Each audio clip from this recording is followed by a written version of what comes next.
Bismillahirrahmanirrahim. Yang kedua daripada tanda-tanda kecil akhir zaman, hampirnya kiamat. Walaupun maknanya kecil, tapi adalah satu amaran daripada Allah SWT. Tanda-tanda yang besar berlaku jarang. Di antaranya kelahiran Nabi Muhammad SAW. Itu tanda yang besar yang sudah berlaku. Tanda yang kecil ini banyak. Kita dah baca minggu lepas. Tanda yang kecil iaitulah zahirnya fitnah, ujian dalam perkara agama, dan banyaknya pembunuhan. Yang kedua, tersebarnya kemungkaran dan maksiat. Dengan luasnya akan banyak perkara mungkar yang bercanggah dengan agama dan banyak maksiat disebut secara umum. Berhubung dengan perkara ini, Rasulullah SAW telah bersabda, "Inna min asrati as-sa'ati an yurfa'a al-'ilmu wa yadhhara al-jahlu wa yafshu az-zina wa tushrab al-khamru wa yakthura an-nisa' wa yaqilla ar-rijal hatta yakuna li 50 imra'atan qaymun wahid." Akhrajahu Al-Bukhari wa Muslim wa Tirmizi. Artinya, sesungguhnya di antara tanda-tanda hampirnya kiamat itu ialah diangkatkan ilmu, zahirnya kejahilan dalam hal agama dan hukum hakamnya, tersebarnya zina, meminum arak dengan meluasnya, banyaknya perempuan, sedikitnya lelaki, sehingga 50 perempuan dijaga oleh seorang lelaki. Yang pertama, diangkatkan ilmu, sama ada dengan matinya para ulama seorang demi seorang. Kurangnya orang belajar agama. Belajar agama dianggap main-main. Zaman dahulu belajar agama diutamakan, belajar lain adalah sampingan. Hari ini belajar agama sampingan, belajar lain diutamakan. Bila tak berjaya belajar lain, barulah belajar agama. Ini sudah berlaku. Tanda-tanda akhir zaman. Padahal perkara agama adalah fardu ain atas tiap-tiap seorang. Sama ada dia ulama, dia pemimpin, dia profesional, wajib kena tahu agama, fardu ain. Tapi tak, belajar agama ni belakang sekali. Ini berlaku akhir zaman. Yang kedua, tersebarnya kejahilan. Bila kurang belajar agama, berlakunya jahil dalam perkara agama. Tetapi bercakap agama juga. Tahu sikit-sikit agama, cakap banyak bab agama. Termasuklah yang beri fatwa pun, hak dia tak tahu beri fatwa juga. Berlaku ini. Lambat nitah benda, hukum lalu. Ini tak tahu cara mendalam. Termasuklah mufti-mufti, ulama-ulama bukan bidang dia. Kan ilmu agama ni luas.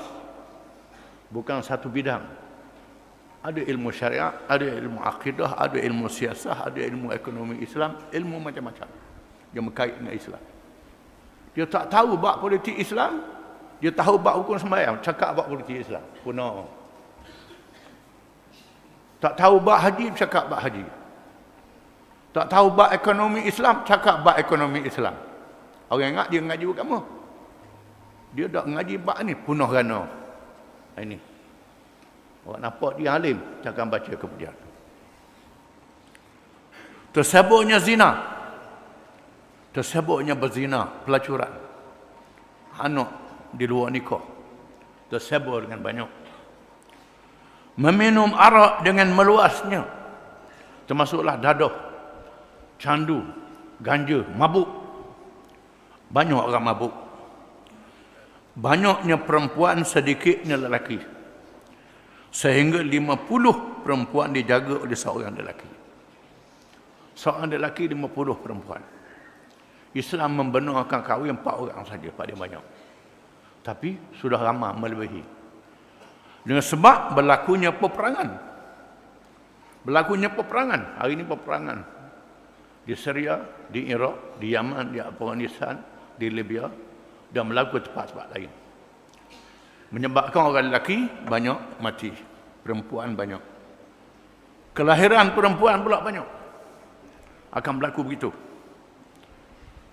Sehingga 50 perempuan, seorang lelaki.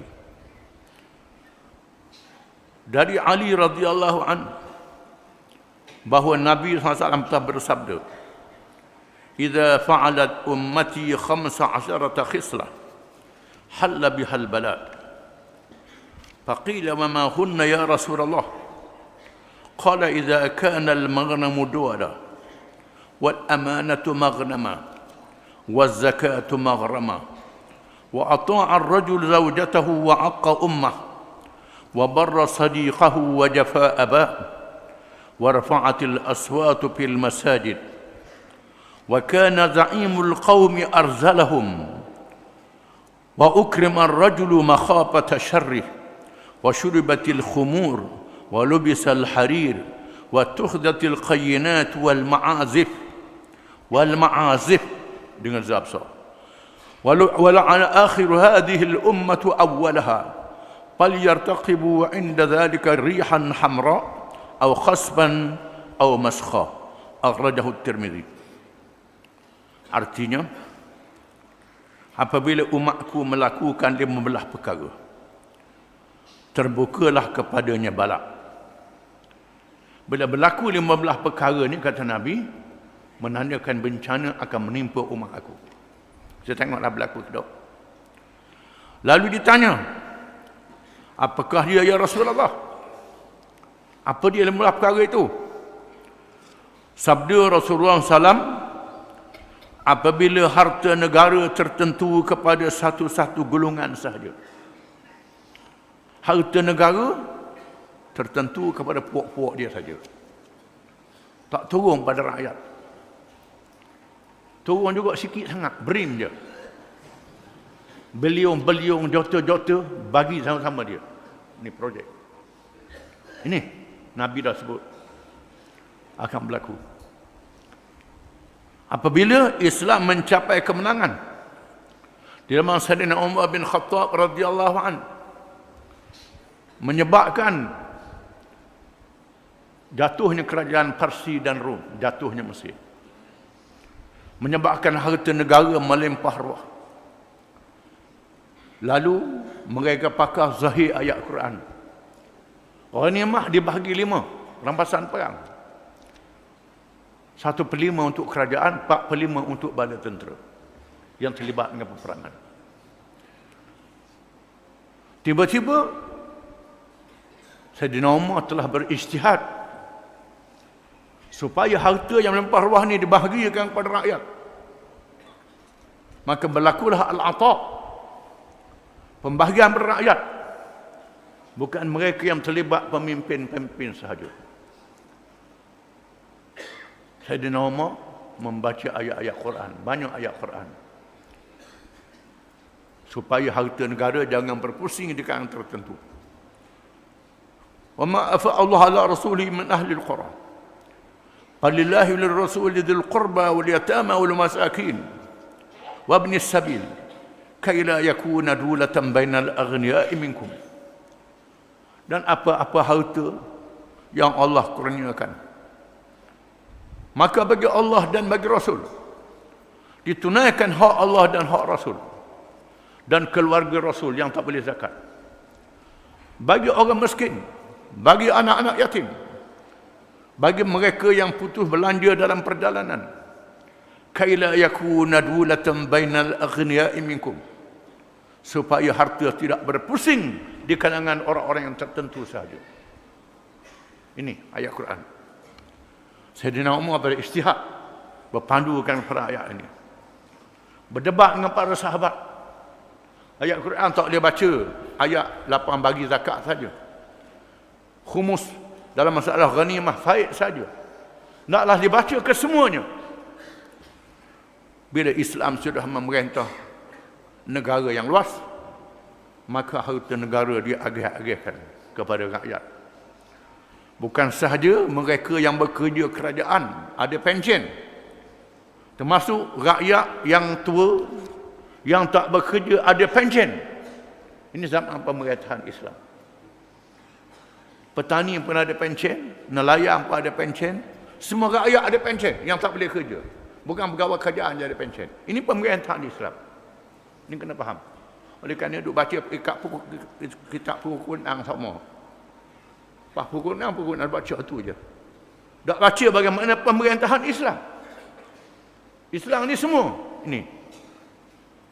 Di akhir zaman Nabi kata akan berlaku harta negara tertentu kepada satu-satu golongan sahaja. Raja, menteri, presiden, pemimpin, di kalangan anak beranak dan keluarga dia saja. Sikit saja turun pada rakyat.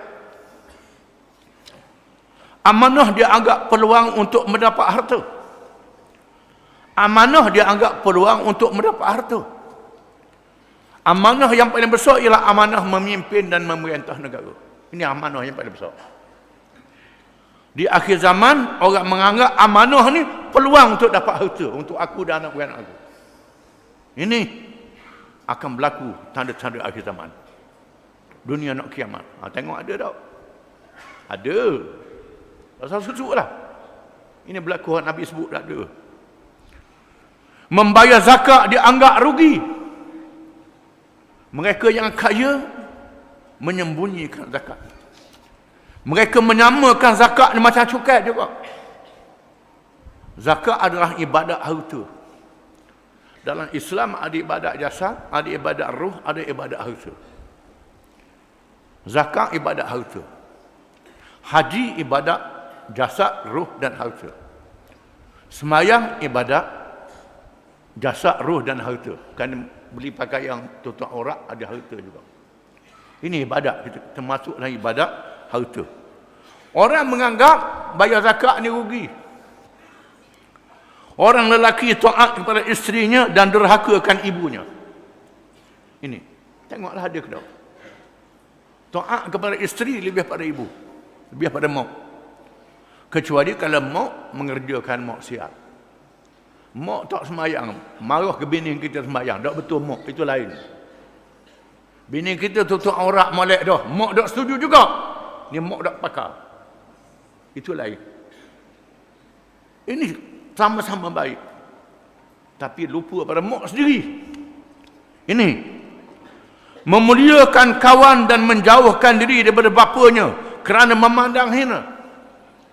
Mengutamakan kawan lebih pada ayah sendiri. Ini ayah dia anggap gengang pada kawan. Ini akhir zaman. Dia angkat suara-suara hingga bangga di dalam masjid. Bising dalam masjid. Cakap mengaruk dalam masjid. Menderak pakar dalam masjid. Masjid ini tempat zikir, tempat tazkirah, tempat cakap benda-benda yang baik. Ini dok. Semua pakat dalam masjid belaka, termasuk benda-benda yang mengaruk. Yang menjadi pemimpin kaum ialah yang hina dan jahat. Orang hina, orang jahat dia lantik jadi pemimpin. Hak hina, hak jahat pilih jadi pemimpin. Pasal apa? Pitih banyak. Ini dia. Ini tanda akhir zaman. Tanda tunggu bencana akan menimpa. Seseorang itu dimuliakan kerana takutkan kejahatannya. Dimuliakan orang kerana jahat, bukan kerana baik dia. Sepatutnya kita muliakan orang kerana baik, bukan kerana jahat. Ni tak dimuliakan kerana jahat dia. Sebab dia something, sebab dia baik, dia hormati dia. Sebab dia something, dia jahat, dia hormati dia. Orang yang baik tak dihormati. Ramainya orang meminum arak. Ramai orang mabuk. Minum arak termasuklah dadah, ganja, candu, pik kuda, ketung termasuk belaka. Banyak berlaku mereka yang mabuk-mabuk di akhir zaman. Ramainya orang lelaki memakai sutera. Orang lelaki pakai sutera yang diharamkan. Orang lelaki tak boleh pakai sutera, tak boleh pakai mah orang lelaki. Tapi dia pakai sutera orang lelaki. Pakai mah, pakai sutera. Ramainya perempuan penyanyi yang dinampingi dan diutamakan alat-alat muzik. Memuliakan artis-artis perempuan. Memuliakan alat-alat muzik. Ni. Di mana pihak media, pihak majalah, sebab akhbar TV menyanjung-nyanjungkan orang ni. Dia beri kurnia anugerah. Banyak-banyak. Dia muliakan penyanyi. Terutamanya kalau dia wanita, dia perempuan. Dia muliakan alat-alat muzik. Dan orang yang kemudian di kalangan umat ini melaknat orang yang dahulu daripada mereka. Orang yang kemudian melaknat orang zaman dulu. Melaknat sahabat-sahabat Nabi. Melaknat ulama-ulama tabi'in. Melaknat ulama-ulama zaman dulu yang berjasa. Melaknat mereka. Tak dinafikan para sahabat ada silap. Kecuali Nabi je maksum. Tak dinafikan ulama-ulama dalam ijtihad dia ada lemah, tak dinafikan. Tetapi ada jasa dia. Ada jasa dan penghormatan dia. Hendaklah dihormati ulama-ulama zaman dulu. Walaupun pandangan dia dhaif, pandangan dia lemah, dia berjasa dalam menyebarkan ilmu. Ada pandangan ulama zaman dahulu, pandangan dia ni dhaif, tak kuat hujah. Tak kuat hujah. Tapi kita hormati dia adalah ulama. Contohnya mazhab Hanafi tak baca kunut sembahyang subuh. Syafi'i baca kunut.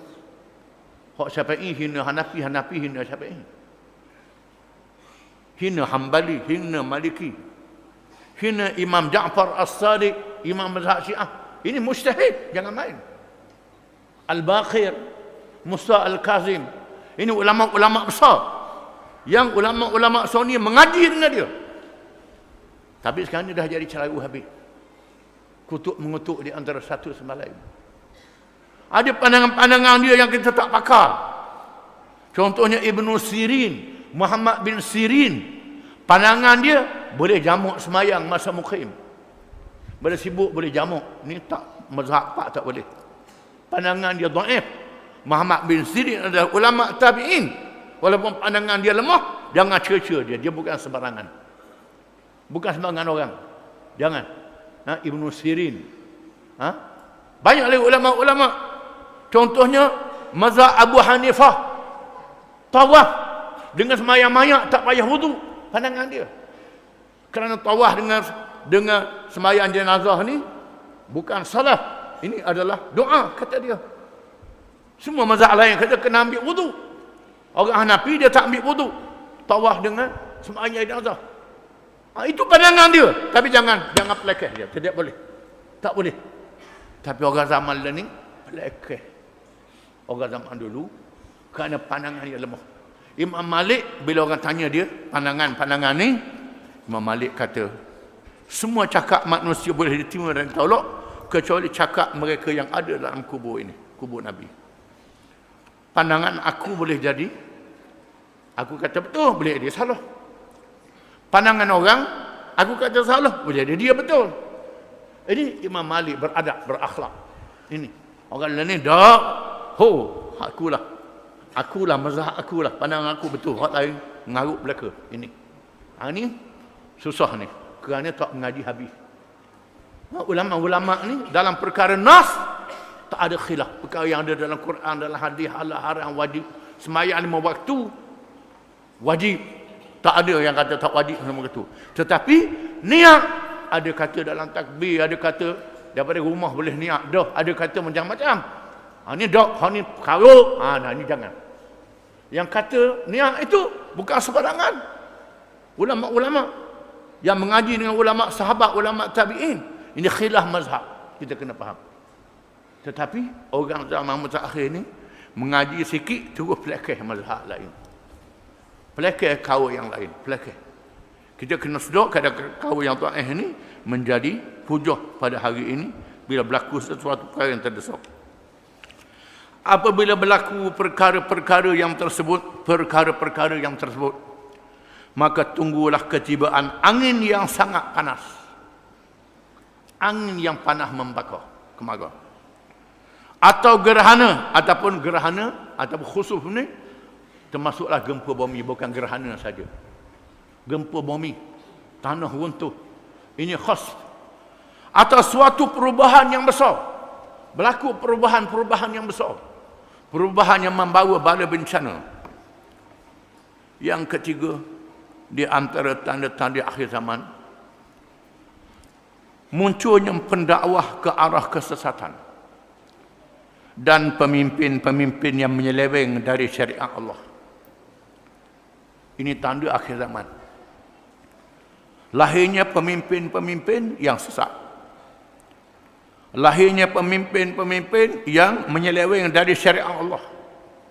Tak ikut syariat Islam. Tinggal hukum Islam. Tengoklah ada ke tak? Di antara dalilnya ialah an Huzaifah bin al-Yaman radhiyallahu anhu qala kana an-nasu yas'aluna Rasulullah sallallahu alaihi wasallam anil khairi wa kuntu as'aluhu anil syarri makhafata an yudrikani faqultu ya Rasulullah inna kunna fi jahiliyatin wa syarrin faja'ana Allah bihadzal khair fahal ba'da hadzal khairi min syarr qala na'am qultu wa hal ba'da dhalika syarri min khair qala na'am wa fihi dakhanun qultu wa ma dakhanuhu qala qaumun yahduna bighairi hadi ta'rifu minhum ma tunkir qultu fa hal ba'da dhalika al khairi min syarr qala na'am du'atun ala abwab jahannam man ajabahum ilaiha qadhafuhu fiha qultu sibhum lana qala hum min jildatina wa yatakallamuna bi alsinatina qultu ma ta'muruni in adrakani dhalik qala talzamu jama'atal muslimina wa imamahum qultu fa in lam yakun jama'atun wala imam qala fa'tazil tilkal firqa kullaha walau an ta'adda bi asli syajaratin hatta yudrikaka al-maut wa anta ala dhalik akhrajahu al-Bukhari wa Muslim. Artinya dari Huzaifah bin al-Yaman radhiyallahu anhu. Huzaifah ni ialah seorang sahabat yang dianggap penyimpan rahsia Nabi sallallahu alaihi wasallam. Seorang sahabat yang paling banyak meriwayatkan hadis-hadis tanda akhir zaman.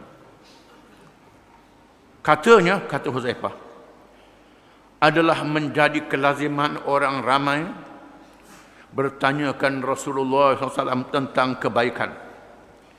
Dan aku pula bertanyakan tentang kejahatan. Kerana takutkan kejahatan itu mengenaiku. Kata Huzaifah. Biasanya orang tanya Nabi hal baik je. Tak tanya benda yang jahat. Aku lain pada orang lain. Aku tanya perkara yang jahat kerana aku takut jatuh dalam perkara yang jahat itu. Aku yang buat benda yang jahat. Lalu aku bertanyakan Rasulullah sallallahu alaihi wasallam, ya Rasulullah, sesungguhnya kami dahulu berada di dalam jahiliyah dan kejahatan. Lalu Allah mendatangkan kebaikan, yakni Islam kepada kami. Adakah selepas daripada kebaikan ini ada pula kejahatan? Huzaifah kata, kita dulu kafir, syirik, jahiliyah, sesat. Kemudian Allah Ta'ala bawakan Islam. Dengan ketenangan Rasulullah SAW membawa Islam. Menjadi kebaikan kepada kami. Adakah lepas baik ini ada mari jahat? Akan berlaku? Jawab Rasulullah SAW, ya, ya. Lepas aku mati ini ada pula mari burukan kejahatan itu. Aku bertanya lagi, adakah selepas daripada kejahatan itu ada pula kebaikan? Lepas kejahatan itu ada kebaikan? Jawab Rasulullah SAW, ya. Di dalamnya ada kekeruhan. Dalamnya ada kekeruhan. Lepas tu ada baik pula. Tetapi baik dalam baik tu ada keruh. Tak sama dengan zaman aku. Tak sama dengan zaman aku. Aku bertanya lagi, apakah kekeruhannya? Kekeruhan itu apa dia? Sabda Rasulullah SAW, golongan yang memimpin dengan cara yang lain daripada petunjukku, kamu mengenali mereka dan mengingkari amalan mereka. Adanya pemimpin yang tak ikut petunjuk aku menyebabkan keruh. Kamu kenal mereka dan kamu bantah mereka. Aku bertanya lagi, adakah selepas daripada kebaikan itu ada pula kejahatan? Sabda Rasulullah SAW, dia adanya penyeru-penyeru. Penyeru-penyeru itu salah saja. Bukan kubur-kubur. Itu salah saja. Penyeru-penyeru ke arah neraka. Ke arah pintu-pintu neraka Jahannam. Sentiasa terbuka kepada siapa yang menyahut seruan mereka. Mereka mencampurkannya ke dalam neraka Jahannam. Akan ada keburukan. Keburukan itu adanya orang-orang yang mengajak masuk pintu neraka. Barang siapa yang ikut sama dicampur dalam neraka. Aku berkata, sifat kalah mereka itu kepada kami. Kami nak tahu bagaimana sifat orang yang mengajak ke neraka itu. Sabda Rasulullah SAW, mereka berkulit kita, yakni sebangsa dan mengaku seagama dengan kita. Dan bercakap dengan bahasa kita. Orang ni sama kita juga, mengaku Islam. Satu bangsa dengan kita, Arab, Melayu, Pakistan. Tapi heret orang masuk neraka. Aku berkata, apakah perintah Rasulullah kepada saya? Jika saya berkesempatan dengan yang demikian itu, kalau saya sempat dengan adanya penyeru neraka Jahannam, nak buat macam mana? Sabda Rasulullah SAW, kamu mestilah menyertai jamaah Islam, kumpulan Islam. Kamu kena ikut kumpulan Islam. Dan pemimpin mereka ikut pemimpin Islam. Aku berkata, kalau tidak ada jamaah dan tidak ada pemimpin, bagaimana pula? Sabda Rasulullah SAW, maka kamu hendaklah memisahkan diri bersemua golongan, walaupun kamu terpaksa menggigit umbi kayu, sehinggalah kamu mati dalam keadaan itu. Ini hadisnya. Kalau tak ada kumpulan Islam, pemimpin tak ada, mu jangan ikut. Jangan ikut. Mu kena masuk hutang lah. Tengah padang pasir. Jangan ikut kumpulan bukan Islam. Walaupun kamu terpaksa kekeh makan akar kayu, umbi kayu. Nak naik tak pokok, tak mampu, kekeh umbi kayu. Gigit umbi kayu. Hadis ni menunjukkan berlakunya senario. Berlakunya perkembangan selepas wafatnya Nabi SAW. Bila Nabi wafat, lahir generasi para sahabat. Para sahabat generasi awal yang disebut oleh Nabi SAW, khairul quruni qarni, thumma alladhina yalunah, thumma alladhina yalunah. Sebaik-baik kurun ialah kurun aku, kemudian berikutnya. Bila Nabi wafat, munculnya khulafa' Rasyidin, Abu Bakar, Umar, Uthman dan Ali radhiyallahu anhum. Ini zaman yang paling cemerlang kepada Islam. Timbulnya khulafa' Rasyidin yang memerintah dengan Islam. Abu Bakar, Umar, Uthman, Ali. Bila Ali mati, orang Madinah lantik Sayyidina Hasan. Orang Syria lantik Muawiyah. Menyebabkan adanya dua khalifah. Lalu Sayyidina Hasan meletakkan jawatan untuk menyatukan orang Islam. Mulalah berlaku kacau. Kekeruhan yang Nabi kata itu. Munculnya kerajaan Muawiyah. Muawiyah melantik anak dia Yazid yang tak layak jadi khalifah. Setengah ahli sejarah kata minum.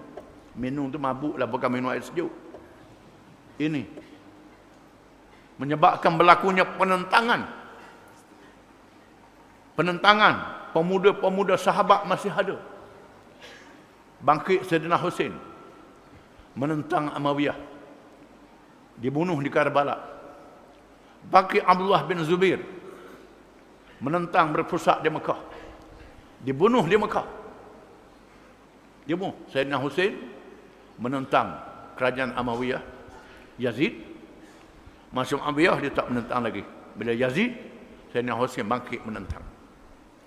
Sayyidina Husain dibunuh di Karbala, mempertahankan Islam yang baik, yang adil. Mula-mula sanggup ikut Sayyidina Husain. Akhirnya tinggal sikit je. Sayyidina Husain tak menyerah, kalah, dibunuh. Muncul Abdullah bin Zubair. Abdullah bin Zubair ni anak Zubair bin Awam, Asma bin Abu Bakar radhiyallahu anhum. Bangkit menentang kerajaan Yazid Umayyah, dikepung. Dia menentang sehingga peringkat awal memerintah Hijaz, Madinah, Mekah, Taif. Kemudian dikepung oleh bala tentera Yazid. Dikepung oleh bala tentera Hajjaj bin Yusuf As-Saqafi. Yazid mati, naik Muawiyah bin Yazid. Muawiyah bin Yazid naik jadi khalifah, menyampaikan ucapan dalam masjid mengatakan bahawa keluarga dia sudah mengarut. Keluarga dia sudah tak betul. Muawiyah bin Yazid dibunuh, mati 20 hari saja jadi khalifah. Kemudian Marwan bin Al-Hakam, Abdul Malik Marwan. Maka Abdullah bin Zubair bangkit menentang pemerintahan yang dianggap sudah menyeleweng daripada Islam. Dia menentang habis-habisan sehingga siapa dia dikepung di Mekah. Dikepung di Mekah. Pengikut dia tak tahan. Bila lama lapar perut tak tahan. Lalu Abdullah bin Zubair berjumpa dengan ibu dia Asma binti Abu Bakar. Tanya mak dia, bagaimana ibu? Bagaimana ibu? Kita sudah dikepung sekarang. Kata Asma, kalau sekiranya pengikutmu sudah menyerah, mu menyerah juga, mu adalah orang yang hina, kata ibu dia. Kata ibu Asma, perempuan tu, Asma bin Abu Bakar. Kemudian dia jumpa lagi dengan mak dia. Wahai ibu, bala tentera Yazid, bala tentera Abdul Hajjaj menjanjikan kepada saya perdamaian. Janji perdamaian. Kalau terima perdamaian ni, kita tak ada apa, bebas. Kata Asma, kalau mu nak dunia, mu terima perdamaian ini. Lama mana mu hidup dalam dunia? Mu hidup dalam dunia dalam mana? Mu hidup dalam dunia dalam mana? Kalau mu pilih dunia, maka mu adalah orang yang hina, bukan orang yang mulia. Kemudian dia mari pula berjumpa dengan mak dia Asma, wahai ibu, kalau saya lawan, saya akan dibunuh. Mayat saya akan dicincang. Kata Asma, wahai anakku, ya benar Zubair, wahai anak Zubair. Anak Zubair bin Awam. Zubair Awam ni sahabat Nabi. Ya benar Zubair, wahai anak Zubair, kata Asma, sesungguhnya kambing yang dilapah selepas sembelih tidak sakit. Kambing lepas orang sembelih dah lapah tak sakit dah, dia kata. Dia kata kat anak dia Abdullah bin Zubair. Imdi bila hayyabin wala raibin. Teruskan perjuanganmu walaupun tanpa ragu dan tanpa syak. Allah bin Zubair terus menentang pada tentera Hajjaj, menyebabkan dia mati dekat dengan Kaabah, dikepung di Mekah. Ini peristiwa hak Nabi sebut berlaku. Kemudian muncul Umar bin Abdul Aziz membetulkan keadaan. Berlaku kebaikan Umar bin Abdul Aziz. Lepas Umar bin Abdul Aziz, mari mengarut balik. Sehingga sampai zaman kerajaan Osmaniyah. Jatuhnya Osmaniyah, hilangnya pemerintahan Islam. Kok Nabi sebut. Adanya penyeru-penyeru ke arah neraka Jahanam. Islam sudah ditutup pintunya, yang dibukanya pintu neraka Jahanam. Jangan ikut Islam lagi. Tak tinggal syariat, tinggal pemerintahan Islam. Islam menjadi amalan di masjid saja, amalan di rumah saja, amalan di Mekah saja. Tak ada pemerintahan Islam. Barang siapa yang ikut. Huzaifah tanya, siapa penyeru neraka Jahannam itu? Nabi kata, hum min jillatina wa yatakallamuna bi alsinatina.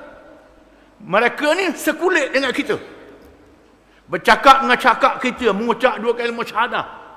Zahirnya Islam, tetapi mengajak orang kepada neraka Jahannam. Meninggalkan syariat Islam. Lalu Huzaifah kata, kaifa ta'muruni in adrakani dhalik? Apa Rasulullah suruh saya kalau saya bertemu dengan zaman ini? Nak buat macam mana? Talzamu jama'atal muslimin wa imamahum. Kamu kena ikut kumpulan Islam dan pemimpin mereka. Apa dia kumpulan Islam? Banyak sangat orang mengaku kumpulan Islam ni. Ini kumpulan Islam, ni kumpulan Islam, kumpulan Islam. Kumpulan Islam disebut dalam Quran. Dalam surah Al-Imran. Dalam surah Al-Ma'idah. Dalam surah An-Nur. Dalam surah Al-Hajj. Disebut dalam Quran. Ini kumpulan Islam. Dalam surah Al-Imran, firman Allah Ta'ala, wal takum minkum ummatun yad'una ila al-khair wa ya'muruna bil ma'ruf wa yanhauna 'anil munkar wa ulaika humul muflihun. Dan hendaklah ada daripada kamu, wahai orang-orang yang beriman, satu ummah, satu kumpulan. Kena ada satu kumpulan. Ummah dengan makna kumpulan. Kerana ummah ni ada beberapa ta'rif. Yang pertama, ummah manusia seluruhnya. Ini ummah dakwah. Yang kedua, ummah yang sudah masuk Islam. Ini ummah ijabah. Yang ketiga, ummah ittiba'. Ummah yang menyambung perjuangan Nabi. Ini ummah jamaah muslimin. Wal takum minkum ummatun. Hendaklah ada daripada kamu satu ummah. Ummah yang menyambung perjuangan Nabi. Apa sifat dia? Yada'una ilal khair. Berdakwah kepada kebajikan. Wa ya'muruna bil ma'ruf. Menyuruh pada yang baik. Wa yanhauna 'anil munkar. Mencegah kemungkaran. Wa ulaika humul muflihun. Mereka itulah yang akan mendapat kemenangan dunia dan akhirat. Apa makna yad'una ilal khair? Al khair ialah Islam. Mengajak kepada Islam semuanya. Semua ajaran Islam yang ada dalam 30 juzuk Al-Quran, yang diamalkan oleh sunnah Nabi SAW, yang diterima oleh ulama secara ijma', qiyas, istihsan, masalih mursalah, siasah syar'iyah, maqasid syariah. Ini ialah hukum-hukum Islam yang kita kena faham. Siasah syariah, maqasid syariat tidak boleh mengatasi Quran dan sunnah. Ini kena faham. Sebab ada orang ni guna maqasid syariat, tolak Quran. Tu dah mengarut dah tu. Tak betul. Ini kena faham balik. Islam ialah al-khair.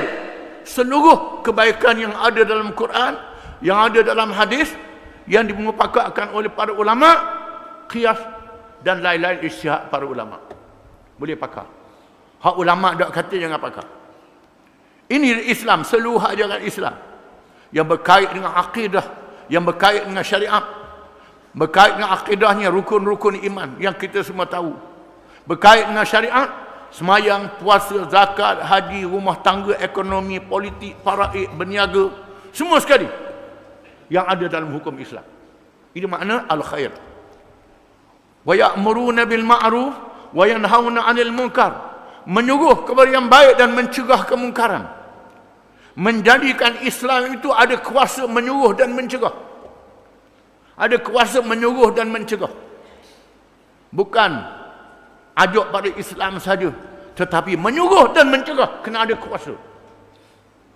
Bukan tak ada kuasa, duduk cakap saja tak boleh, kena ada kekuasaan.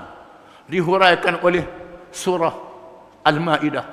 Firman Allah Ta'ala, ya ayyuhalladzina amanu man yartadda minkum an dinih fasawfa ya'ti Allahu biqaumin yuhibbuhum wa yuhibbunah adillatin 'alal mu'minina 'izzatin 'alal kafirin yujahiduna fi sabilillah ولا يخافون لومة لائم ذلك فضل الله يؤتيه من يشاء والله واسع عليم إنما وليكم الله ورسوله والذين آمنوا الذين يقيمون الصلاة ويؤتون الزكاة وهم راكعون ومن يتولى الله ورسوله والذين آمنوا فإن حزب الله هم الغالبون.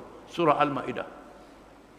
Wahai orang-orang yang beriman, barang siapa yang menyeleweng di kalangan kamu daripada agamanya hak Nabi sebut tadi, kalau berlaku penyelewengan, fasaufa ya'tillahu biqaumin, maka Allah akan menzahirkan satu kumpulan. Akan ada kumpulan yang menyambung perjuangan Islam ini. Adillatin 'alal mu'minin, a'izzatin 'alal kafirin. Sifat yang pertama, yuhibbuhum wa yuhibbunah. Mereka mengasihi Allah, mengasihi Rasul. Apa makna mengasihi Allah, mengasihi Rasul? Apa makna dia? Dihuraikan oleh firman Allah Ta'ala dalam surah Al-Imran. Ini tafsirul Quran bil Quran. Quran menafsirkan Quran. Qul in kuntum tuhibbuna Allah fattabi'uni yuhibbukum Allah wa yaghfir lakum dhunubakum wallahu ghafurur rahim. Katakanlah, jika sekiranya kamu kasihkan Allah, ikut aku, ikut Muhammad SAW. Allah akan mengasihi kamu. Ikut Nabi Muhammad, macam sahabat ikut Nabi. Daripada Mekah, Nabi berhijrah ke Madinah, Nabi tegakkan pemerintahan, berjuang menentang mereka yang menentang, sehingga mati, sehingga susah. Ini makna yuhibbuhum wa yuhibbuna. Menyertai Allah dan menyertai Rasulnya. Ini makna dia. Mempertahankan Islam. Kasih pada Allah lebih dari lain. Tegakkan ajaran dia. Azillatin 'alal mu'minin, a'izzatin 'alal kafirin. Merendah diri terhadap orang yang beriman. Menunjukkan keperkasaan dan kehebatan terhadap orang yang menentang Islam. Ini dia. Yujahiduna fi sabilillah, yang berjihad perjalanan Allah. Berjihad dengan makna bersungguh. Mengorbankan harta, mengorbankan nikmat, mengorbankan keluarga, nyawa dan lain-lain untuk menegakkan Islam. Wala yakhafuna laumata laim, tak takut percelaan orang. Orang cela nak kata apa, tak berani.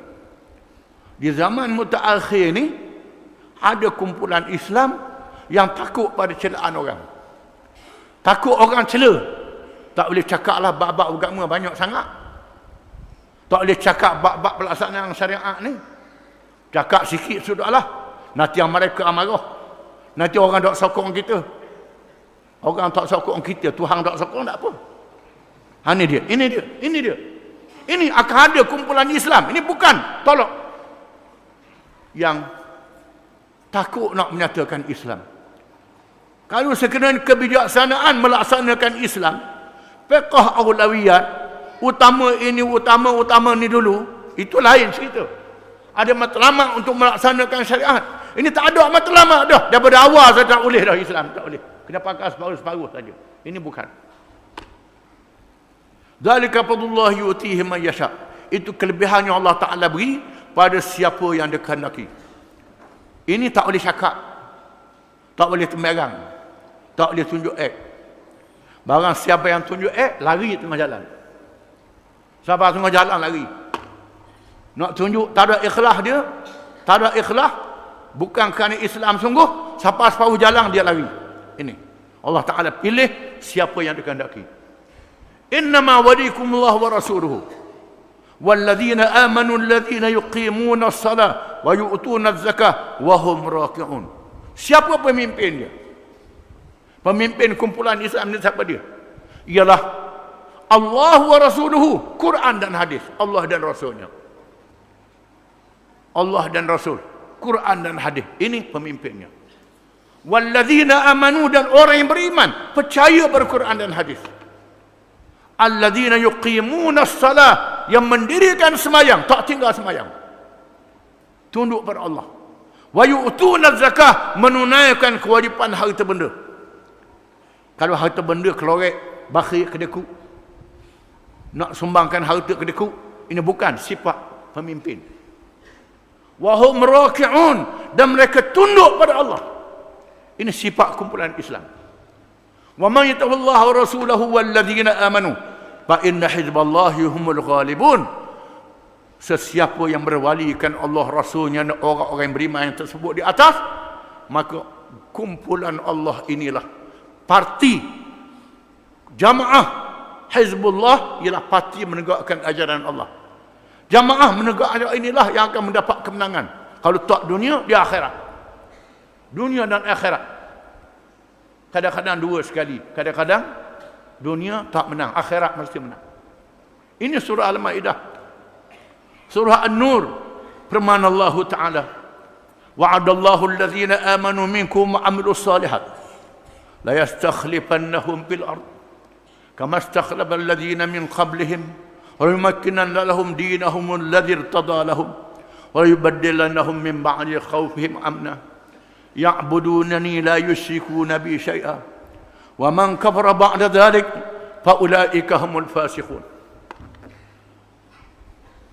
Allah berjanji kepada orang-orang yang beriman dan mengerjakan amal yang saleh. Kumpulan Islam yang disebut dalam surah Ali Imran, surah Maidah. Allah berjanji, Allah akan jadikan mereka pemimpin yang memerintah bumi, memerintah negeri. Dan Allah jadikan Islam yang ditegakkan itu berkuasa. Tamkin walikuminallahum dinahumul ladzi irtada lahum. Allah jadikan agama Islam itu berkuasa. Bukan dia berkuasa, Islam tak berkuasa. Ini tak betul. Islam itu berkuasa. Allah tukarkan bila Islam berkuasa daripada ketakutan kepada keamanan. Bila hukum qisas, hukum hudud, hukum ta'zir dilaksanakan, menyebabkan orang zalim, orang jahat takut. Maka ketakutan bertukar pada keamanan. Allah Ta'ala tukar begitu. Ini tamkin. Barang siapa yang kupul sepatu, mereka itulah orang yang fasik. Apa makna tamkin Islam berkuasa? Dihuraikan dalam suratul Hajj. Firman Allah Ta'ala, وَلَا يَنْصُرَنَّ اللَّهُ مَنْ يَنْصُرُهُ إِنَّ اللَّهَ لَقَوِيٌّ عَزِيزٌ. Ayat sebelum pada itu, walau la yad'ullahi an-nasa ba'dahum bi ba'd lahu dimat sawami wa bi'un wa salawatun wa masajid yudhkaru fiha ismullahi katsiran wa la yansuranna Allahu man yansuruh innallaha laqawiyyun aziz alladhina yamakkannahum fil ard aqamus salah wa atawuz zakah wa amaru bil ma'ruf wa nahaw 'anil munkar walillahi 'aqibatul umur. Kalau Allah tidak jadikan manusia itu berlawan, menunjukkan kena berlawan. Kumpulan Islam mesti berlawan dengan kumpulan yang menentang dia. Kalau tak ada perlawanan, mesti dibinasakanlah rumah-rumah ibadat Yahudi, Kristian. Sembahyang-sembahyang dan masjid yang disebut di dalam nama Allah. Demi sesungguhnya Allah berjanji menolong siapa yang menolong agamanya. Allah itu maha kuat lagi maha perkasa. Orang-orang yang kami berikan kepada mereka kuasa memerintah negeri. Bila dia memerintah negeri, apa dia buat? Aqamus salah, mereka mendirikan sembahyang. Ada hubungan dengan Allah. Politik, ekonomi ada hubungan dengan Allah. Hubungan dengan sembahyang. Ada kaitan dengan sembahyang. Inna salati wa nusuki wa mahyaya wa mamati lillahi rabbil alamin. Kita sebut masa sembahyang. Sesungguhnya sembahyang aku, ibadat aku, hidup aku dan mati aku kerana Allah. Alhamdulillahi rabbil alamin. Segala puji bagi Allah, Tuhan yang menguasai alam ini, disebut dalam sembahyang. Dengan makna bukan saja masa sembahyang, termasuk lepas sembahyang, melaksanakan syariat Allah. Itu makna dia. Aqamus salah, mereka mendirikan sembahyang. Mereka mendirikan, menunaikan zakat. Wa atawuz zakat, menunaikan zakat. Zakat ialah ekonomi Islam. Melaksanakan ekonomi Islam. Ekonomi Islam dilaksanakan. Tu'khadhu min aghniyaihim wa turaddu ila fuqaraihim. Diambil daripada mereka yang berada, diagih pada mereka yang memerlukan pertolongan. Wa amaru bil ma'ruf wa nahaw 'anil munkar. Menyuruh kepada yang baik dan mencegah kemungkaran, dengan makna menguatkuasakan syariat Islam dan undang-undang Islam. Ini makna kuasa pemerintahan. Disebut dalam Quran, dalam suratul Hajj. Ada ke kumpulan macam ni? Sebab ada orang cakap tak ada dah zaman Nabi jadi hasdat. Belajar mana? Tak ada ramalan ni. Baca Quran ke tak? Reti tak Quran? Quran tadi, Quran yang disebut ayat-ayat tadi. Quran adalah mukjizat sehingga hari kiamat. Kita ngaji tauhid bukan? Quran ni mukjizat Nabi. Mukjizat sehingga hari kiamat. Benda yang ada Quran ni sehingga hari kiamat. Nabi sebut, la tazalu ta'ifatun min ummati zahirina 'ala al-haq la yadhurruhum man khalafahum wa fi riwayatin man khadalahum hatta ya'ti amrullah. Nabi kata akan ada kalangan umat aku kumpulan. Akan ada dalam kumpulan umat aku kumpulan yang bangun bercakap menyatakan yang benar daripada agama Islam. Mereka tidak boleh disenyapkan oleh orang mengecewakan mereka, mengalahkan mereka, tak boleh didiamkan sekali. Akan ada sehingga hari kiamat. Akan ada kumpulan ni, Nabi kata. Ini Nabi kata kepada Huzaifah, talzamu jama'at al-muslimin wa imamahum. Kamu kena ikut kumpulan Islam dan pemimpin mereka. Siapa tanya? Wa illam yakun lahum jama'atun wala imam. Kalau kumpulan Islam tak ada, pemimpin pun tak ada, nak macam mana? Bila berlaku? Berlaku perkara ni ialah bila akhir zaman sangat munculnya Dajjal. Munculnya Dajjal. Disebut dalam hadis-hadis yang banyak akan berlaku peperangan-peperangan yang akan merebak. Bila berlaku tak boleh dipadamkan. Sehingga berlaku munculnya emas yang banyak di Sungai Furat dan Sungai Furat. Sungai Furat menimbulkan emas yang berbukit-bukit banyaknya. Emas ini ada ulama mengatakan emas betul toko banyak. Ada ulama mengatakan petroleum adalah emas. Muncul harta yang banyak dengan emas. Petrol termasuk emas. Dalam istilah ekonomi emas hitam dia panggil. Petrol ni, emas ataupun emas sungguh. Nabi kata bila muncul akan berlaku peperangan yang lebih besar. Peperangan yang lebih besar. Berlaku peperangan yang lebih besar, kamu jangan pergi, kata Nabi. Jangan pergi. Ni dok pergi berjihad. Pergi jihad. Pergilah pergi. Nak cari penyakit. Pergi. Pergi. Pergi ke pergi? Nak mampu pergi? Pergilah. Oh, ada ngaji. Ngaji dia patuh terus semangat. Pergi ya. Akan berlaku peperangan yang membunuh 100 orang 99. Tinggal seorang itu. Peperangan itu. Mungkin peperangan nuklear, wallahu a'lam. Sekarang berkumpul kuasa-kuasa besar dunia. Berkumpul di situ. Amerika, Eropah, Rusia, China menubuhkan pengkalan dia dekat Djibouti. Kan kawasan rebutan antara bangsa. Kerana di situ banyak sumber-sumber tenaga petroleum macam-macam. Akan berlaku peperangan yang besar. Yang berakhir Malhamah Kubra.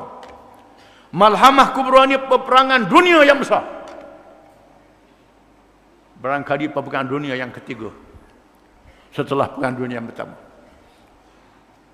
Di mana peperangan dunia yang ketiga kita tak tahu dalam ilmu Allah Ta'ala.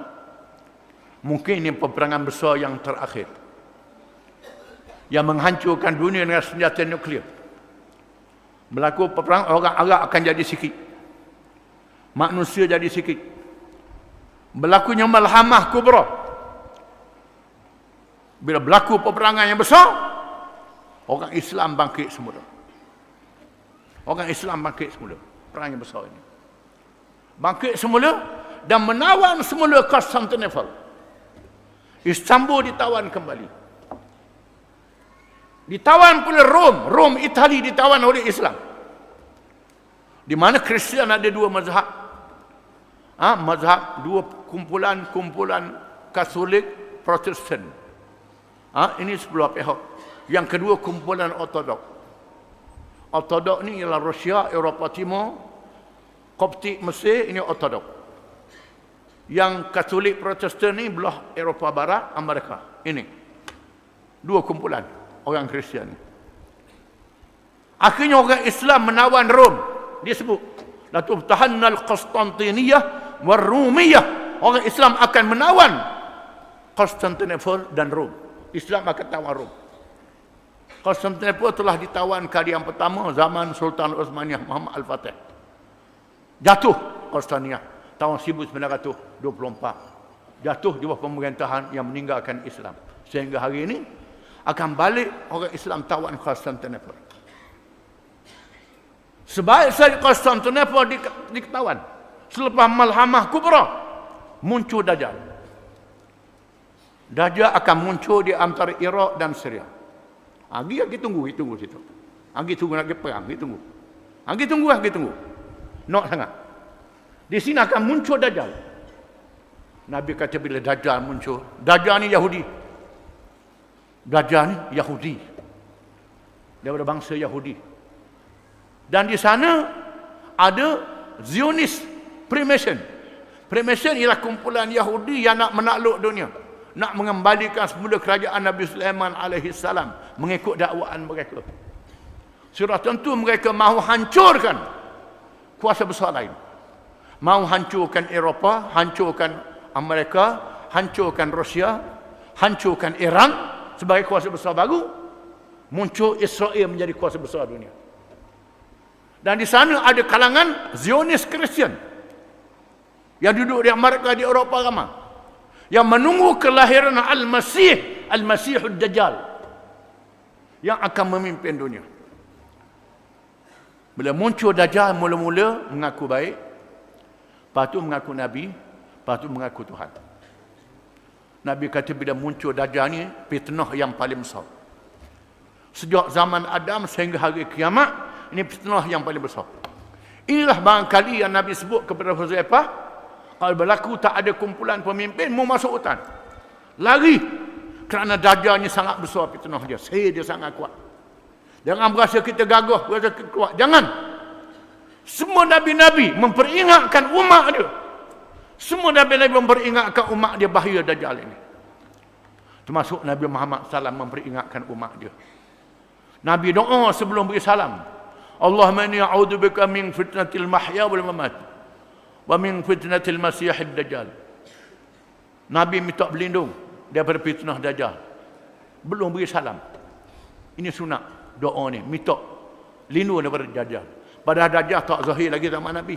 Tak muncul. Ada ulama mengatakan sudah muncul masa itu dan disembunyikan oleh Allah. Sembunyikan oleh Allah.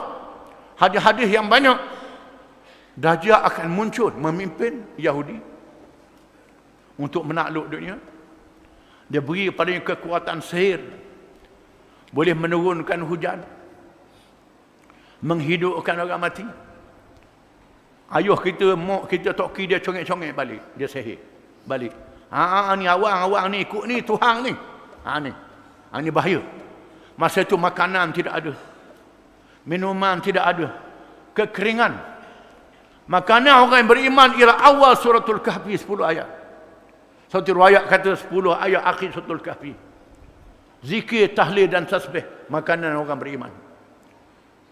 Dia ada neraka, ada syurga. Kalau kamu terpaksa, biar dia sumak dalam neraka. Neraka itu syurga, kata Nabi. Neraka itu syurga. Syurga itu neraka, kata Nabi. Jaga. Fitnah yang sangat dahsyat. Kalau ada, kena undur. Fitnah dia lama mana? Nabi kata selama 40 hari saja. Tapi satu hari macam setahun. Kita akan baca hadis lepas ni. Satu hari macam sebulan. Satu hari macam seminggu. Dan hari-hari yang lain seperti biasa. Sahabat tanya, ya Rasulullah, bagaimana kami nak semayang sehari macam setahun? Kalau sehari panjang sangat macam setahun, awak macam mana semayang? Nabi kata, uqdurulah. Qadarkan waktu dia. Tak boleh ikut perjalanan matahari lagi. Berapa jam, pukul berapa. Tak boleh tengok. Kerana siang macam masa akan berlaku. Ini mungkin peperangan dunia. yang menghancurkan perjalanan bumi. Akan berlaku berbagai-bagai perkara, perubahan alam yang sangat menakutkan dalam masa 40 hari saja. Dan di masa itu juga masa munculnya Dajjal, munculnya Imam Mahdi. Imam Mahdi pemimpin daripada keluarga Nabi SAW. Khilaf di antara Sunni dan Syiah, antara Sunni dan Sunni, Syiah dan Syiah, khilaf. Tapi mereka bersepakat Mahdi itu akan zahir. Akan zahir sebagai seorang pemimpin yang memimpin umat Islam ketika Mekah berlaku dalam keadaan huru-hara. Bila raja mati, berperang sama sendiri anak-anak rajanya. Tak ada pemimpin di Mekah. Lalu Imam Mahdi Muhammad bin Abdullah datang daripada Madinah. Orang kenal dia, orang suruh jadi pemimpin. Dia lari. Bukan dia kata saya lah Mahdi, tidak. Dia lari. Hak mengaku Imam Mahdi ni bodoh. Duduk atas sejid mengaku Imam Mahdi, otak kepala tak betul. Ni ramai mengaku. Dia Syria, di Yaman, di Kuala Lumpur, pada mengaku Imam Mahdi. Cokoh je tu. Ni ada kata nusuk di gunung Jawa, nusuk di gunung India. Orang India kata nusuk di India. Macam Mahdi ni. Mahdi yang semua akan muncul. Bila dia muncul dan orang bawa dia di antara makam Ibrahim dan Kaabah, hanya 313 orang saja yang bai'ah. Hanya 313 orang sahaja. Dari kalangan Sunni, kalangan Syiah. Orang Syiah pun tak percaya, Sunni tak percaya. Mula-mula 313 orang sama banyak dengan ahli Badar. Lalu diisytiharkan jadi pemimpin. Kemudian mari tentera daripada Syria. Tentera yang berpakaian, kata Nabi, pakaian uniform lah, untuk menyerang Mahdi. Siapa tengah jalan belum sampai Mekah, dia telan oleh bumi. Bila tenteranya ditelan oleh bumi, barulah ini Mahdi sungguh, orang percaya. Barulah ini tanda yang paling besar. Nabi dah sebut, Nabi yaghzu jayshunil Ka'bah fa idza kanu baida yukhsaf bi awwalihim wa akhirihim. Akan datang pada tentera untuk menyerang Mekah. Imam Mahdi duduk di Mekah. Lalu ditelan oleh bumi. Dia telan di bumi, barulah orang kata Imam Mahdi sungguh. Maka Mahdi akan marah, berperang menentang musuh-musuh Islam, sehingga pergi ke masjid. Satu riwayat kata masjid Dimash, masjid yang menaranya putih. Imam Mahdi pergi di situ dan dikepung oleh bala tentera musuh dalam masjid. Dikepung. Ketika dia nak sembahyang subuh, turun Nabi Isa alaihi salam. Nabi Isa ni turun, disebut dalam hadis Sahih Bukhari. Kaifa antum idza nazala fikum ibnu Maryam wa imamukum minkum, kata Nabi. Bagaimana keadaan kamu bila Isa bin Maryam turun ke bumi? Pemimpin kamu di kalangan kamu. Ni dalam Sahih Bukhari. Pemimpin kamu kalangan kamu, Imam Mahdi. Bila Isa turun, diiringi oleh malaikat, memakai pakaian putih kekuningan, dengan rupa yang hebat dan cantik. Tunduk, rambut dia menjulur ke hadapan. Bangun, rambut diberi ke belakang. Berkilau-kilauan, daripada rambut dia laksana mutiara. Ini cantik Nabi Isa alaihi salam. Bila dia mari, lalu Imam Mahdi berundur ke belakang. Waktu subuh dia turun, berundur. Isa tolak, mu jadi imam. Tarkimatan li ummati Muhammad, memuliakan umat Muhammad. Imam Mahdi jadi imam. Sudah semayang, Isa suruh buka pintu. Bila buka pintu, Dajjal pun tengok mati dah aku. Dajjal pun tahu dia dibunuh oleh Isa bin Maryam. Maka berlakulah peperangan yang terakhir. Dibunuh orang-orang Yahudi. Ini selepas malhamah kubra. Kita tak tahu tahun berapa dalam ilmu Allah Ta'ala. Tetapi tanda-tanda besar sudah berlaku satu demi satu. Satu demi satu, bukan kerja kita tahun berapa. Kerja kita beramal untuk hari akhirat. Ini kerja kita. Tegakkan Islam. Di mana bumi ketak tepat kita berpijak, di situlah kita berjuang untuk menegakkan Islam. Itu kerja kita. Berjaya tak berjaya, itu urusan Allah Ta'ala. Ada orang tu kita tak boleh berjuang dah, kena tunggu Imam Mahdi mari duk congok rumah. Itu tak betul, itu salah. Ini tak betul, ini tak betul. Ada juga jenis lagu tu. Tak apa jalan dah. Tak mau pahala ke? Kita kena faham, menegakkan Islam ni dapat pahala. Menang, kalah, jangan peduli. Akhirat mesti menang. Wallahu a'lam. Kita baca satu je, padang se je.